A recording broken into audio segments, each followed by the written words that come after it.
Good morning. Breakfast na kami. Sabi ko, pag may kasamang disable, mabilis makapunta sa makapag-embark ng barko. Kaya sabi ko kay Daddy, isasama ko ulit siya pagbalik ko. Huwag na lang. Tatagal ng biyahe. Ha? Tatagal ng biyahe. Kaya yan. No? Kayo na lang magkaya-kaya. Si Mami na lang sasama ko. Oh, buti pa. Ako? Balugtod na pa. Sa tagal mo na. Ayun na umunad yung pa. Ilang oras ba namang nakabaluktot? Hindi ko malaman kung saan ko ilalagay. Init na eh. Mga naano sa biyahe, nakitang mga tuhod, mga thunders na kasi. Pwede nga lang maglakad pa ikot-ikot dito. Pwede ka naman nakatundag lang, dire-diretso lang. Basta exercise mo lang yung paa mo. Bale, malapit na kami. Time check. Wait lang ha. Time check.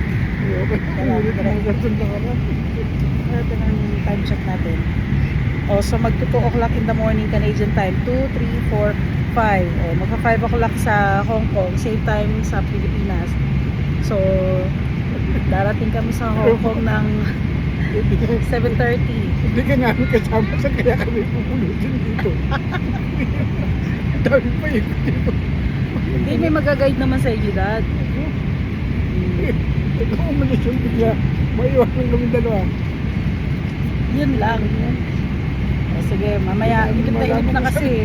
Saan kami pupunta dito? Tapos na wala pa yung ticket namin patay.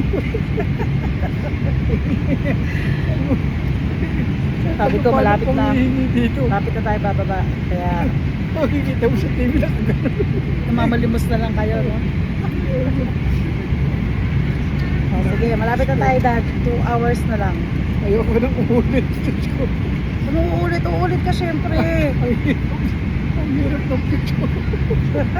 Nireklamo lang yung pet mo sa haba ng biyahe. Kako, para lang siya nagkagayan bali, eh.